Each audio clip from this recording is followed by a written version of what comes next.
Hello, everyone. Welcome to the Squared Circle podcast, the UK's premier pro wrestling radio show. Andy Evans here, of course, joined by no one because it is just me tonight. We have no Sam Mello. Sam, unfortunately, is still recouping from, well, all in.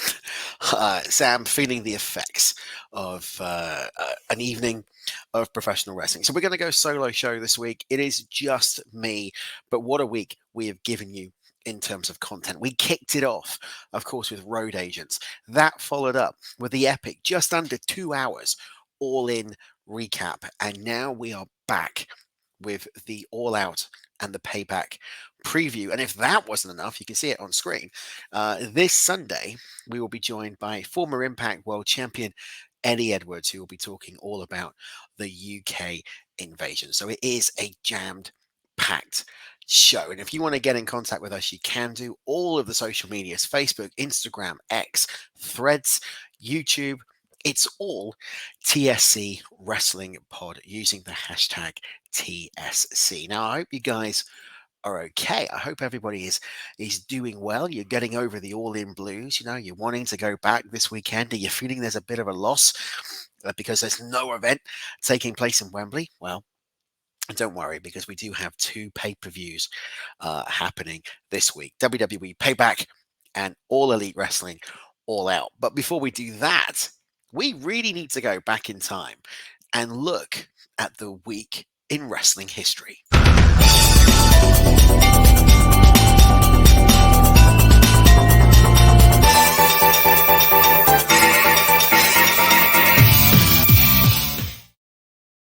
So this week in wrestling history, we have got the top or three of the biggest events that have took place in history, and we are gonna kick it off with this one: SummerSlam 1989.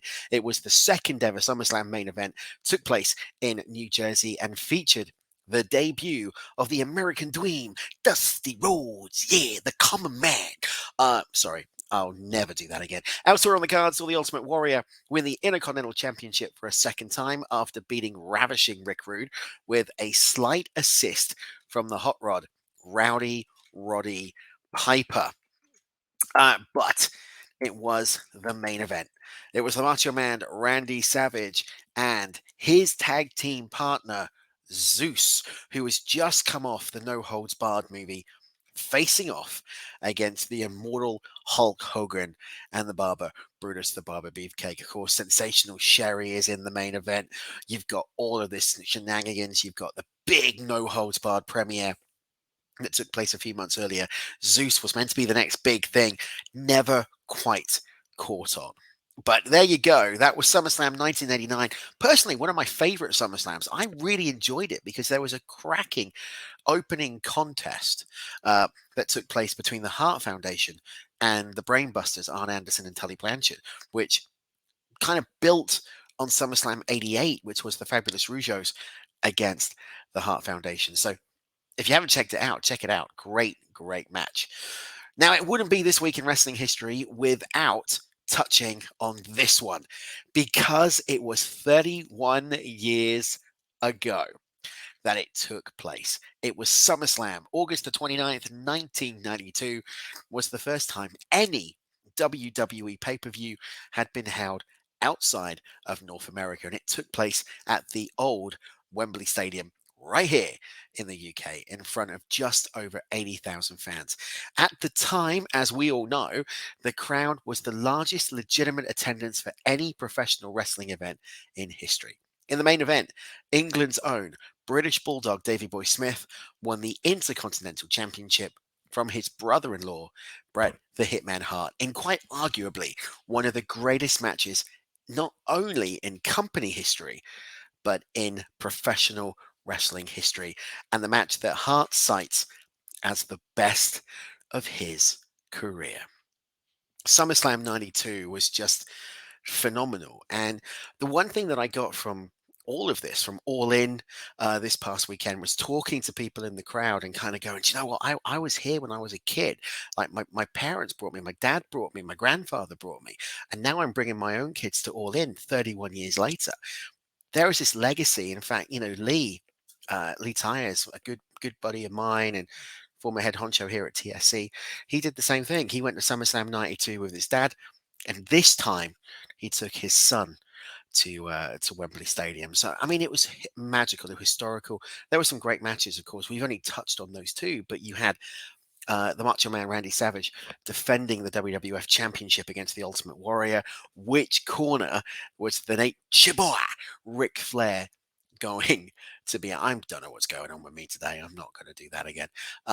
This is what you get for doing a solo show, right? Nobody knows what's going on. It was a great one, but we got one more event in wrestling history. It has to be AEW. It's AEW All Out 2019. It was the second event. It took place on August the 31st, 2019, exactly today as we're recording this.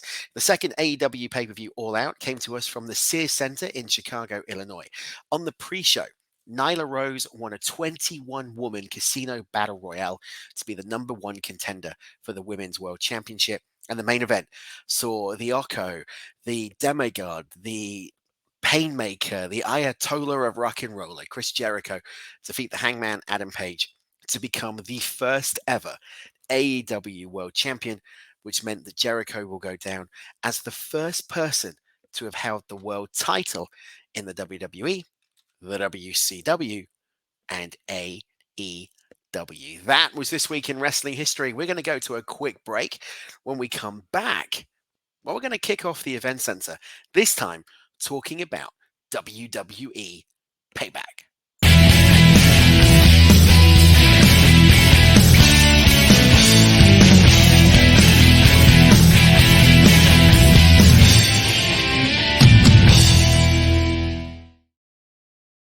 All right, WWE Payback goes down live this Saturday on pay-per-view or premium live event.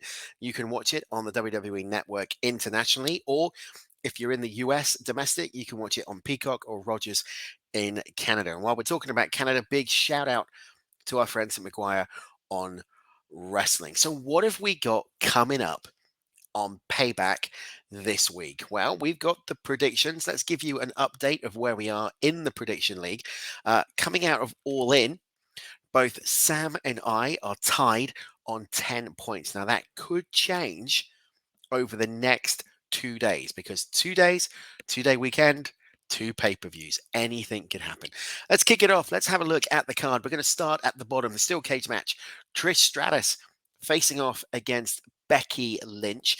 I mean, this feud has been going on now since WrestleMania, and quite honestly, it's the one feud that I'm really not interested in. It was meant to have happened at SummerSlam. It got pushed due to time, and they've been kind of going back and forth on Monday Night Raw.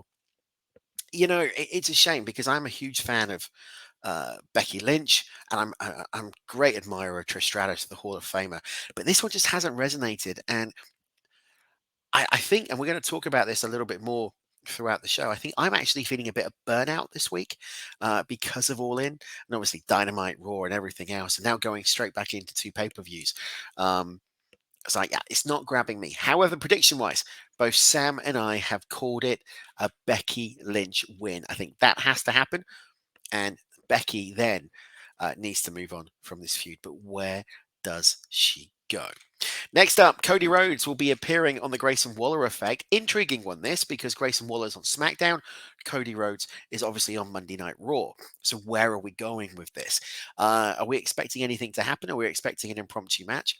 I'm not sure. But what we are going to get is some great promo work by two of the best at the moment in WWE. Cody Rhodes, since coming back to the company in January of last year, WrestleMania of last year, has been absolutely on fire. Obviously taking time out with a pec injury, coming back and just competing again at the highest of levels. I'm so impressed with Cody Rhodes. I'm a massive Cody Rhodes fan, but at the same point, I'm also a huge Grayson Waller fan. So to get these two in the ring, it's going to be electric to see what happens. No prediction here. We don't know what's going to happen, but it's going to be entertaining nonetheless. Coming up next, the US Championship. Rey Mysterio defending against Austin Theory. This is where Sam and I have gone slightly differently because Sam has gone for Rey Mysterio to retain, and I've gone for Austin Theory to become the new US champion. Now, why is that, do you think? Well, I think it's fair to say that Austin Theory recently, over the last few months, hasn't been booked as well as he could have been. That's maybe to be debated. I don't know why. I don't know why he's out of favor with WWE. But to drop the title to Rey Mysterio, then to win it back at Payback, we're going to get something with the Latino World Order. Maybe Santos Escobar is going to cost Rey. I'm not 100% sure. But I'm predicting Rey Mysterio to drop it and Austin Theory to win it back again. I think Theory needs it. He needs the win. He is struggling in this mid card. He's kind of dropping down the totem pole pretty fast. So Austin Theory to win. Sam has gone for Rey Mysterio to retain. Women's World Championship is up next. Rhea Ripley facing off against Raquel Rodriguez. This is going to be a big night for the Judgment Day because not only is Rhea Ripley going to be defending the Women's World Championship, but we're also going to see the Judgment Day, Finn Balor and Damian Priest face off against Sami Zayn and Kevin Owens for the World Tag titles. And we'll touch on that in just a second. For me, this is a no-brainer. Again, just like Becky Lynch, Trish Stratus, this was meant to have happened at SummerSlam. It didn't. It got pushed. We've now got this match. This will be the biggest test for Rhea Ripley. And she needs a dominating win over Raquel Rodriguez. She needs to get this push going. It's not been the best push for her. It's not been the best run as champion for her. It's been more about Dom and the dissension with the Judgment Day. So I'm hoping we get a good performance by Rhea. Both of us, both Sam and I, have gone for Rhea Ripley. Too early to take the title off her. She needs this. She needs a good feud under her belt. At the same point, Raquel needs to have a good display. She's been kind of floundering in that tag team division, suffering the injury, of course. Liv's out for a while. This could be a barn breaker. This could be a barn burner. It could be up there as one of the matches of the night. Talking about the Judgment Day, we mentioned it. The undisputed tag team titles are up for grabs. Kevin Owens and Sami Zayn defending against the Judgment Day, Finn Balor and Damian Priest. Now, in terms of prediction-wise, both Sam and I have gone for a retain by Kevin and Sami Zayn, and I think that is the logical way to go. Why? Because I think this is where the Judgment Day is going to implode. We're seeing the dissension between Balor and Damian Priest and Ripley and Mysterio, and we're seeing the JD McDonough card coming into play. So is he going to make an impact this Saturday night at Payback?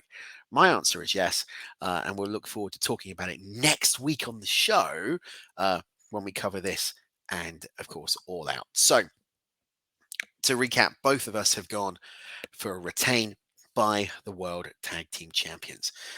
Next up, LA Knight, facing off against, I don't know what it is about that, but I loved it. Let me talk to you. LA Knight facing off against The Miz. This has been a tremendous feud for both LA Knight and The Miz. It's made The Miz come back to be relevant. It's made him back into the public eye again. It's given him that rub. It's given him that ability to go out and do what he does best, and that is talk on the microphone with one of the best in the business, LA Knight, at cutting a promo. Whether or not the in-ring work is going to match it, I don't know, but this will be a great match in terms of promo skills. Looking forward to this one. It's got to be a clean sweep. LA Knight to win. Both Sam and I have said that. How will that affect the prediction league? Then that brings us to the main event. The World Heavyweight Championship being defended. Seth Rollins defending against a reinvigorated Shinsuke Nakamura. The first time we're seeing Shinsuke Nakamura going back to what he was in New Japan, this king of strong style, this ability to kick ass and take names. He's no longer jokey. He's not comedy anymore. He's serious. He's threatening Seth Rollins. This is the biggest challenge in my mind to Seth Rollins' World Heavyweight Championship since winning it. But that doesn't reflect in the predictions. So Sam is predicting that Shinsuke Nakamura is going to walk out of Payback as the new World Heavyweight Champion. And I am predicting that Seth Rollins is going to retain the World Heavyweight Championship. Now, either way, I'm happy with the result. I would be happy if Nakamura walked out as the world champion, and I would be happy if Seth Rollins retained, because I think these are two of the best in the business. It's going to be interesting, and this will be, in my opinion, match of the night. So, do you agree with what Sam and I have predicted? Do you think that our predictions are right? Do you think Payback is going to be a good pay per view? Let us know across social media: Facebook, X, you still want to call it Twitter, Threads, and Instagram at TSC Wrestling Pod using the hashtag TSC Pod, or like and comment on this video on YouTube, and we will reply to your comment. All right, coming up next, we're going to go to a quick break. Then we're going to be looking at All Out. This is going to be a much shorter show this week, guys. Single solo show. We're just going to be previewing the two cards. We did a 2-hour show the other day. So let's go to the event center one more time after this break, if I can find it, which I can't. So let's go woo, to the break. We'll be back in just a second.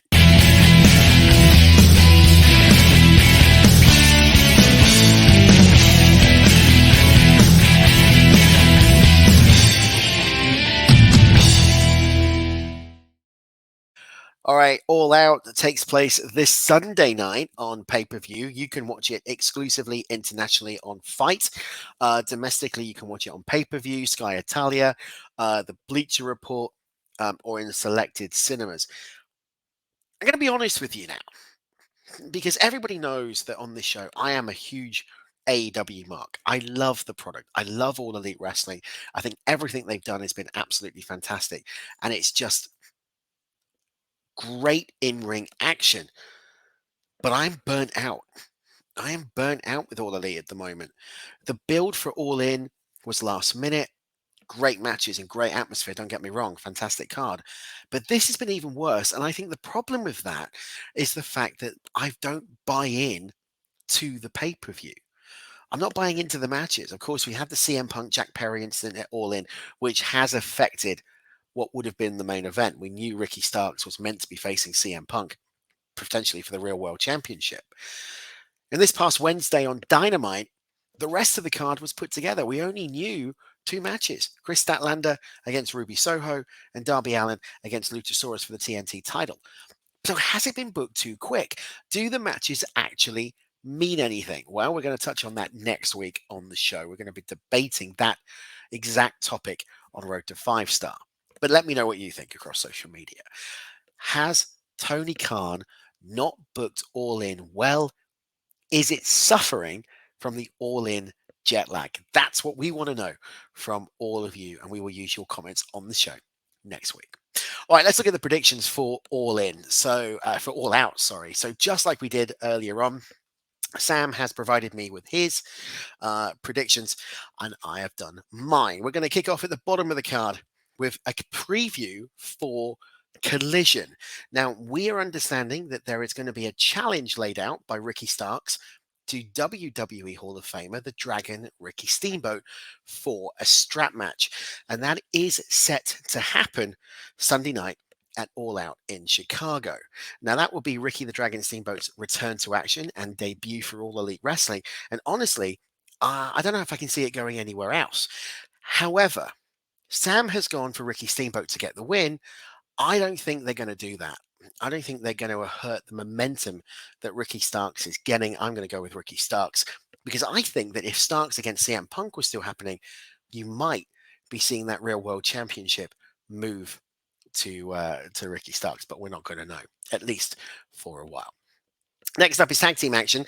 It's the New Japan Strong Openweight Champion Eddie Kingston and the Ring of Honor Pure Champion Katsuyori Shibata facing off against the Ring of Honor World Champion Claudio Castagnoli and Wheeler Yuta. This is obviously following on from the Stadium Stampede that took place at All In and the altercation that took place Wednesday night on Dynamite. This one, I don't think is clear cut. Sam's gone the BCC to win. I'm giving it to Eddie Kingston. I think they're building up to Eddie Kingston versus Claudio Castagnoli for the Ring of Honor World title, where we will see a title switch. So the BCC don't need to win this one. This is an Eddie Kingston and Shibata win for me. The Ring of Honor tag team titles will be on the line. Now, this is a spoiler for Rampage tomorrow night. There is going to be a battle royal taking place to determine who the number one contenders will be to face off against Adam Cole and MJF at All Out. Well, spoiler alert, it's going to give you the results now. It's going to be the Dark Order. For me, this just makes it a no brainer. This is better than you, baby. This match is just there. Yeah. Boom! Ring of Honor Television Champion Samoa Joe will be defending the championship against Shane Taylor. Again, I think it's an easy prediction. Samoa Joe to retain. And the problem we're getting with this is that we can't really talk about the matches too much because there's been no build. They're just there. They don't mean anything. And that's what I'm struggling with this All Out pay-per-view that, like I said, just a few moments ago. Both Sam and I have gone with Samoa Joe. Then we got the International Championship. Orange Cassidy, who defeated Penta this past week on Dynamite, will be defending the title against John Moxley. And this is where I think you're going to see a title switch. Now, they've been building this Orange Cassidy storyline for a long time. Great work by Cassidy in terms of feigning the injuries and what he's been going through. He cut a great promo with Renee Paquette on Wednesday night. This is a John Moxley win. Does he need the title? Not so much, but I think it's going to continue this feud between the BCC. So both Sam and I, John Moxley, to get the win. Now, the match that was announced last night on Dynamite was an 8-man tag team match. Bullet Club Gold, Switchblade Jay White, Juice Robinson, and the Gun Club will face off against AEW Tag Champions FTR and the team that they beat this past Sunday at All In, the Young Bucks. It is going to be 8-man tag team action. I'm intrigued about this one. The tag match at All In was one of the best matches of the night, featuring FTR and the Bucks. The Bullet Club are also on a roll. It could go either way. I'm going FTR Young Bucks. Sam is going Bullet Club Gold. I can't call it. I don't know which way it's going to go, but my money is on FTR and the Young Bucks, although there will be some dissension between the two teams. Powerhouse Hobbs versus Miro is next. Contract signing took place at All In as part of 0 Hour. Again, this one's had a small amount of build on Collision, and it's one of the matches that we knew was rumored to be taking place just a few weeks ago. Now, Miro as the Redeemer is on a run. He's doing really well, and he's getting some great crowd reactions from Collision. But Powerhouse Hobbs is also doing some of the best work that I've seen him do in All Elite. Therefore, I think they will give the win to Powerhouse Hobbs. Sam, however, has gone for Miro.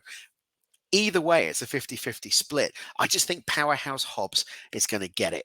He cut a great heel promo at All In this past Sunday. Miro got an amazing crowd reaction. Again, it's one of those ones you can't call. But for me, Powerhouse Hobbs.